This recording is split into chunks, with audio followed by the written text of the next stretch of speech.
Welcome back, everyone, to the ninth episode of the TundraCast. Here today, just me and Rossi. A lot of the crew members today are just busy, so it'll just be us today going through our Pacific overrated, underrated. So, without further ado, let's just start off with Anaheim. So, I guess we can just start with underrated, and for them, I have John Gibson. I think his season kind of went under the radar. I mean, he did have a 3 goals against average, and his save percentage was around .904. But I mean, I think it kind of has to do with how bad the Ducks are. I mean, they finished 28th in the league or something like that. Um, it's not a really good defensive core there besides Cam Fowler and Hampus Lindholm. Um, the forwards are kind of weak, and John Gibson literally just carries them every game. Um, he has a steal of a contract at around $6 million, and he's one of the most elite goalies in the league. And I do think he'll get back to four next year. I mean, I see the Ducks improving simply because they have Gibson in the net. So I think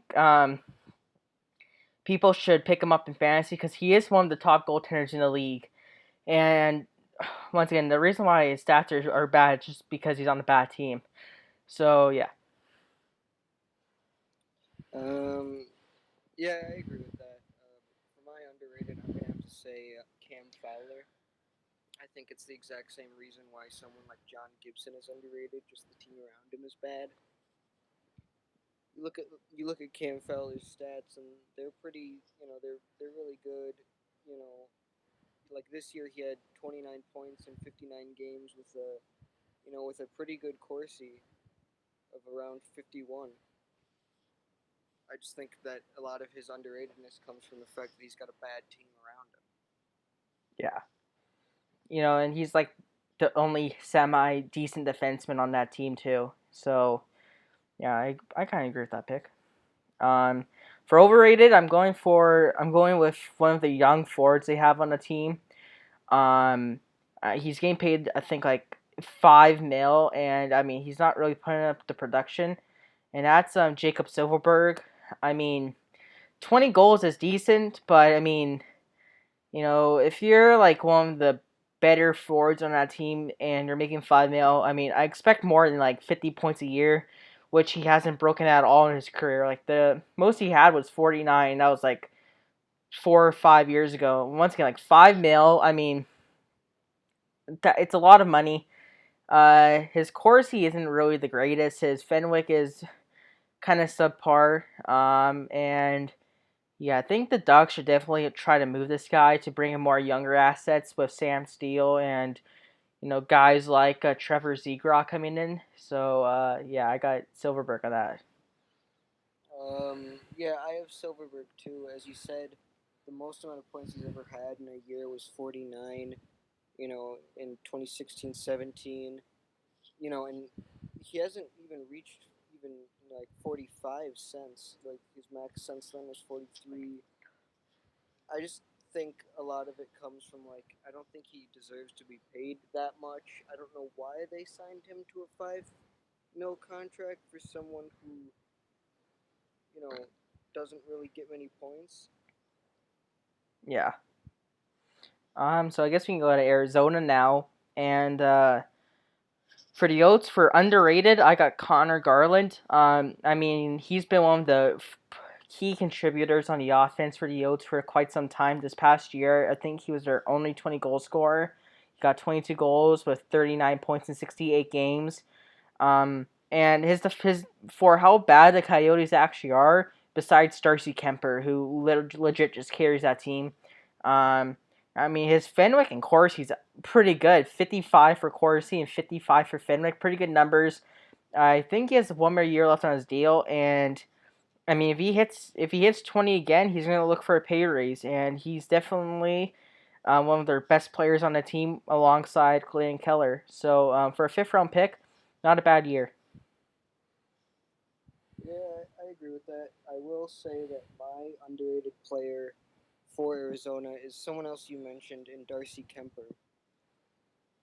Oh yeah. He's only making around 1.5 a year, and I know that ends soon, but and he won comeback player of the year. But you look at just his stats over his entire career. I mean, last year he had a 2.22 goals against average with a .928 save percentage, and even just looking, I watched every single game of the Predators Arizona series, this qualifiers, and he was lights out. We could not get anything past him. You know, we had so many chances, but we'd always come up short because he was just a brick wall. Yeah. And honestly, he's probably like a top 10 goalie in the league. I mean, before he got injured in December, I think he had like a .9191 goals against average. It was something crazy like that. And I mean, since they have Kemper, I mean, they can just trade Ranta, obviously. I mean, they have Aiden Hill sitting in the minors, so I mean, they can just run that tandem. Yeah, and if he just doesn't allow many goals, and he always is carrying. Yeah. All right, now for overrated for the Coyotes. I mean, this is a player that's pretty hated around the league and kind of gets a lot of hate, and he is really overpaid. And for what they expected out of him, he really disappointed. And this is Phil Kessel. I mean, he was supposed to be a 30 goal scorer for them, around 70 points when they brought him in via trade. And I mean, he only got 38 points in 70 games, only 14 goals. I mean, for a guy that's getting paid like 8 mil, I mean, that's that's terrible. And I mean, he sucks defensively. And if he's not contributing offensively or defensively, what does he do? I mean, he can't play a physical style of game. I mean, he's just like on the ice doing random stuff. And I think, uh, I mean, I know Kessel wanted to be with Rick Tocchet in Arizona, but I don't think the fit is there. I mean, especially since the Coyotes are going through rebuild 5.0 now. I mean, I think they're just better off just looking to trade him for prospects and picks. So if they can do that, I mean, it'd be worth it. But bad contract, terrible player. Yeah, I'm gonna have to agree with you. I mean, you look at his numbers this year. He only had 38 points in 70 games with a -21, and at that cap hit with just the young team around him, I don't think that he's particularly needed. Like, let's say instead of Kessel, they had a younger goal scorer. Maybe they keep Hall, Yeah. but I know it's kind of sacrilege since we're both from Wisconsin. I'm not supposed to say things like this, but it's just not looking good, especially with how old he is. And even if you go back to before Arizona, I just think most of it was just him being carried by people around him. I agree with that. I mean, yeah, in Pittsburgh, he played with Evgeny Malkin and Sidney Crosby. In Toronto, I mean, he had Morgan Riley from the point with Bozak and JVR. I definitely think throughout his career he's been carried. I mean, maybe in Toronto he wasn't carried, but definitely in Pittsburgh when he got older. Yeah. All right, let's go to Calgary now. For underrated, I got one of their young defensemen. This is Rasmus Anderson. He just signed a big contract, I think, back in January. It was like a 6 year or $4.25 million season. And I mean, he's honestly like really good. I mean, he can shut down the opponent's opposition. He plays with Marci Giordano, who's also another good shut down offensive defenseman. And I mean, for a 22-year-old, 53 in Fenwick and Corsi, pretty good. It's especially good for a team like Calgary that had goaltending issues last year. Um, and I mean, him and Yusuf Al-Maki in a couple of years is going to be a deadly pair, and I think Anderson's going to continue to grow. I can see him becoming a 35, 40 point defenseman in his prime. I really think he's that good. And they're gonna rely on him a lot this upcoming year, especially with the loss of T.J. Brody, Derek Forbert. But Flames fans should be happy about this guy. I think he's gonna be a great defenseman for years to come. For my I agree with that. But for my underrated, I have the young Swede in Elias Lindholm. I mean, he's 26. He's only getting paid like 4.8 million till like 2023, 2024, and he's got solid stats. 54 points in 70 games played. He's got a good Corsi. All signs point to him being a deadly 1-2 with Sean Monahan at the in center position. Yeah. Well, speaking of Sean Monahan, I actually have him as my overrated player. I mean, I think he's getting paid like around 6.7 for 4 more years. I've got it up. He's getting paid 6.375. Yeah, okay. Yeah, so 6.375 for 4 more years. And I mean, Monahan's a good player, don't get me wrong, but I don't think he's the number one center that Calgary really needs. I think he's a very good two-way second line center, but I mean, for what he's getting, well, I mean, he's getting paid a pretty decent amount of money, but I mean, for what Flames fans make him out to be, I just see a bit of overratedness in there. I mean, his first couple years in the NHL were actually solid. 34 points his rookie year. Then he got 62 and 63 back to back there. Then I mean, he hit 82 last year, which is really good. Don't get me wrong, but I feel like that entire Flames team overachieved. I mean, that's the same year Gaudreau hit 99 points. The same year I think Kachuk hit 78. I think Lindholm hit like 80 that year, and you saw all those guys regress. I mean, I think besides Gaudreau, that's what Monahan and Lindholm should be hitting around 50, 60 points. And I mean, in this year he only had 48. Um, usually he's a really good two-way center, like I said. But I mean, this year he was giving away the puck a lot more than he used to, and I mean, even this year his defensive metrics went down a bit. So and I know there's been trade rumors like in the past couple years if the Flames, lose in the first round or, I mean, they miss the playoffs again, they could look to trade him. And I mean, he's still young, but I think for what Flames fans make him out to be, he's a bit overrated. Uh, I mean, yeah, I kind of agree with that. But for my pick, I'm gonna have to go with Milan Lucic.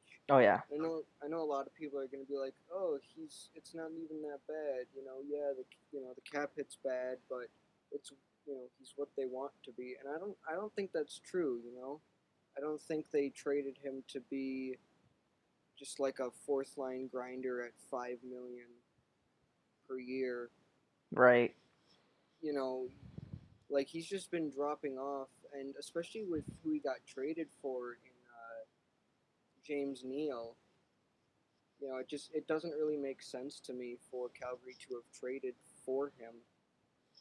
Yeah, I agree with that. I can see your points from there. Now let's go to the Edmonton Oilers, my team, and honestly, I had a tough time picking this for underrated. So it's our podcast. I don't care. I'm gonna break the rules a bit. I have two players. One of them is Oscar Clefbaum, and I'm just gonna be quick here. Clefbaum. Um, he's easily our best defenseman. Every single time he goes down with an injury, we start to sink. I mean, in 2015-16 when it was McDavid's rookie year, I mean, we won six straight in December. He gets injured, and we went on a huge downfall. He didn't come back that year. 16-17, he was fully healthy, and you can see what he can do when he's healthy. He got like 38 points. He was a plus defenseman. He was really solid defensively, and he used to keep backbone of that defense with Adam Larson. And over the past couple years, he's had a lot of injury issues, and even this year of injuries. I mean, he still hit like the 33-point mark, and yeah, it sucks to lose him for an entire year, and I mean that's gonna make the Oilers worse defensively. But the other guy I'm gonna talk about, I think that's really gonna help the Oilers this year, and that's Mikko Koskinen. Despite everything I say in Tundra about, Koskinen is like a top 10 goalie, which he isn't. But I mean, people sleep on this guy. He had a .917 save percentage at a 2.75 goals against average. That's actually pretty decent numbers for a goaltender on a very bad defensive team. And I mean, I'm not going to say Koskinen's better than this goalie, but Markstrom got 6x6 in Calgary, and his numbers were very, very similar to Koskinen's on a very good And I mean, Markstrom was on a very good Vancouver team, and the fact that he's putting up similar numbers to Mikko, who isn't on a good team per se, I think says a lot. And the fact that he's going to get a less workload during the year, I think that's going to help his numbers. I think that's going to help his fatigue. And I mean, his quality starts was at 52%. That's above league average. And you look at his goals saved above average, it's at 9.25. That's incredible. And I mean, he's gonna have a good year. And I keep telling people that this goalie isn't as bad as people think he's. I don't think the contract's bad. I think the contract's actually pretty average. And I just hope he proves more people wrong. Mm, I agree with the Clefbaum one. I don't really agree with the Koskinen one. I think a lot of people judge the Koskinen one because of when he was signed Yeah, and to what kind of term he was signed. But it's kind of panning out. But I think it could have been better maybe to play the free agent market. yeah, I agree with that. All right. But for my underrated, I have Oscar Clefbaum too. As you said, he's good when he's on the ice. And yeah, just basically everything you said about him. Yeah. So for overrated, I got another defenseman, and he really showed everyone how trash he was during the play-ins, and I really wish we could have traded him this offseason. But I mean, with the Clefbaum injury, we kind of need him now, and this is Darnell Nurse. Um, People are just gonna look at his point totals and say, "Wow, he's a 40-point defenseman, who's coming up there in age." Well, I mean, the reason why he's a 40-point defenseman is because Clefbaum's out 99% of the time, and he plays with Connor McDavid. And I mean, his defensive numbers are atrocious. The fact that Nurse is 25 at this point, and his defensive game is like on par with an 18-year-old rookie is concerning for me. He's not getting better in that aspect. He had 54 giveaways to 26. The year before that, 73 to 30. The year before that, 72 to 28. Like I don't know why people think he's so good. I mean, he's literally trash at everything he does. The only good presence he brings is his physicality. I mean, at best, he's a second pair defenseman that can get you 25 points. And I mean, that's really it. And he's getting paid 5.6. He's a UFA after those 2 years. I don't see us resigning him because we got Broberg and Jones on the back end coming up. But yeah, he's terrible. I don't know why people like him so much. And 5.6, I mean, I consider that slightly of an overpay, but I mean, I guess it's kind of well deserved since he's young enough and he still might have some potential, but I don't see it. Yeah, for my overrated, I have Zach Cassian, and I think it's gonna. People might flame me like they might for Milan Lucic, but I'll say this: Zach Cassian being signed to a $3.2 million contract, you know, is just bad. Like Yeah, if you want someone to protect McDavid, sign him for something less. And I think that it's just bad to have just a grinder play with McDavid. I think if you had McDavid, Hopkins, and Drysdale on a line, that would produce much better. It's just it's just weird to think how Edmonton was willing to pay him 3 million when a lot of his point totals come from McDavid. yeah, I definitely agree with that. I was like when the contract was first signed, I was like, really 3 million for 4 years? It seems like a just an abdicator type of move. Just because I mean he plays with Connor McDavid, and I mean yeah, I agree with your points for sure. Like I guess if they're scared about him getting injured, like McDavid getting injured, but honestly, maybe you could just find someone who's tougher that scores more instead of just going for someone like that. Exactly like a Patrick Maroon. I mean he signed 900K in Tampa Bay. And I Or mean Matt Pacioretty, he can throw down gloves. exactly. Just seems like a weird move on their part. Yeah. I mean, I expect them to. I'm honestly expecting them to release him or for him to be exposed in the expansion draft, even though Seattle isn't going to touch him at all unless they want a fan favorite there, which I doubt. But yeah. So let's go to the Kings now. For my underrated, I got Adrian Kempe, and I mean, once again, he's one of the better young forwards on the Kings. He's only 23, got 32 points in 69 games last year. And I mean, the kid's really solid defensively for how bad the Kings are. I mean, the giveaway to takeaway ratio is actually pretty close. His Fenwick and Corsi is at a 59, which is unbelievable. And I mean, hey, if you can throw him on a line in the future of Alex Turcotte and maybe Quinton Byfield, I mean that's a deadly line. And I can see Kemba becoming a 50 point, 60 point player in the future with excellent defensive abilities. Yeah, I wholeheartedly agree with that. Adrian Kempe is very underrated. He's, I think LA has a future 1C on their hands with him, with his defensive playability. Maybe put him on a line with Kopitar for a while, get him to grow with Kopitar. But I think they have a future 1C on their hands right now. Yeah. All right, for overrated, I'm pretty sure everyone's gonna agree with this one. This is Drew Doughty. I mean, why is the game paid $11 million? First of all, I mean, even when back then when the Kings were amazing, I mean, 37 points, 45, 51. I mean, they're decent point totals, but not worth for 11 million per year. I get he had that shutdown physical presence that the Kings had back then, but that's the thing, though. He wasn't even signed when they were still like that. Exactly, and they signed him like I think a couple years ago when he's on his decline. It makes no sense, and I mean, people still think he's a Norris caliber defenseman. I don't know. For 51 for both Corsi and Fenwick's pretty subpar. And I mean, I get the Kings are trash, but hey, he's getting paid $11 million per year. He should be way better than that. Yeah, I agree. He should be way better. I don't think he even deserved that Norris in the first place because of Erik Karlsson. Yeah. I think getting paid $11 million per year for what was it, like 10 years? Oh yeah. Was really ridiculous. All right. And especially while he was going on, he was declining. He's still declining, and I just don't see this getting any better. And the fact that he also has a no movement clause, really just hurts them a lot. Yeah, it's gonna hurt them a lot in the future as well when they have to sign their young guys, and he still has like 7 years left. Yeah, he's just not what you want on your team, really. All right. Okay, so we can go to San Jose now.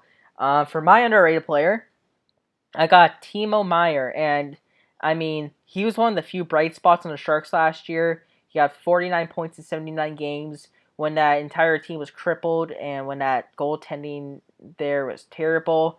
I mean, he was producing like almost over half a point per game, which is good for a good young forward. He takes away the puck more than he gives it away. And I mean, his Corsi and Fenwick numbers are really good. 57 for both categories. He's going to keep getting better. I mean, he's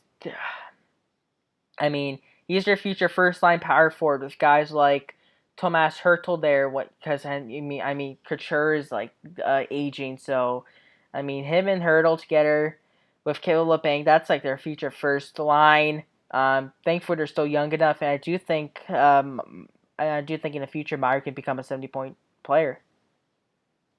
Yeah, I agree with that. I think he's very underrated. Sorry, he's only 24. He's getting paid $6 million for the next 3 years, but then he's an RFA, so they have all the time in the world to either re-sign him or move him. Right. And I think if they can't afford him, and he's very solid, and yeah, I think he is like a future first liner with Hertl and someone like that, or maybe even just someone new that if San Jose gets someone good in the draft. Right. So for overrated now, it was between two defensemen. One of them was Erik Karlsson, but I went with this guy instead, and this is Brent Burnsy. First of all, that contract is just not good. I think it's like 5 years left at $8 million, and I mean basically Burns is like a 4 forward out there. He can't play defense for his life, essentially. He can only bring offense, and This year was a huge down year for him. He got 45 points in 70 games, and the year before that, he only got 83 and 82. And this is the type of contract that's going to set the Sharks back for more years, I think. Because, like you said, uh, Myers can become an RFA soon, and he's going to get a lot of money. And he might not get that money just because of the contracts blocking your way. Because they have Marc-Edouard Vlasic at $7 million. They got Erik Karlsson at 11.5, which I don't understand that contract, to be honest. And I mean, even Martin Jones is at 5.75. I mean, and for someone like Burns that's aging, I think he's like, what, 34, 35? He has 5 years left. That's going to take him till 40 years old. It's not going to look good at all. And he's gonna get worse. And along with that, his offensive game's going to get worse, along with his already crappy defensive game. So, yeah, the Sharks are stuck with him. And, yeah, that's all I got to say. Yeah, again, my overrated was between Carlson and Burns. And while I was going to pick Carlson for the $11.5 million contract at 30 with the no movement clause, especially after all his injuries, I have to go with Burns because, he's 35. He's got 5 years left. He's also got a no movement clause, I think. And it really is just bad. Like, he's not great defensively. I don't know why they don't just move him to being a forward again. Yeah. It really seems like Carlson and Vlasic would be a better 1-2 than Burns and anyone. Yeah, I agree with that. Okay, so let's go to Vancouver now. For my underrated, I think he was one of the better Canuck forwards, of course, besides Elias Pettersson and T.J. Miller, or J.T. Miller. And that's Tanner Pearson. For the first time since 2016, he hit 20 goals. And I mean, he's really the piece that brings that Horvat Besser line together, because Besser brings his sniping capabilities. Horvat brings his playmaking, his two-way abilities, and there's Pearson that can just do it all. And his giveaway to takeaway ratio, he has more takeaways than giveaways, which is always a positive. His possession stat rates, 51 for both Corsi and Fenwick. And he has one more year left on his deal. They probably won't re-sign him, but for the money he's making, pretty good deal. 21 goals, 45 points in 69 games. Pretty useful top six forward there for Vancouver. Yeah, I wholeheartedly agree. I watched him a lot with LA because, my family's LA fans. So, when you watch plays, you kind of get a better look at them. And yeah, it really just is more of, it just shows like he is very good. You look at his like stats with like LA in his last couple of years there, it wasn't very good because, people around him weren't very good. And, then Pittsburgh only gave him 44 games and really didn't give him that much time on ice. He's never gotten that much time on ice throughout his career. Like, his highest in average time on ice was like 16:31, and that was this year, where he put up 45 points in 69 games, and that's honestly very well. Yeah. And I think that Vancouver should re-sign him because he could stay very well with Pedersen and everyone. I agree.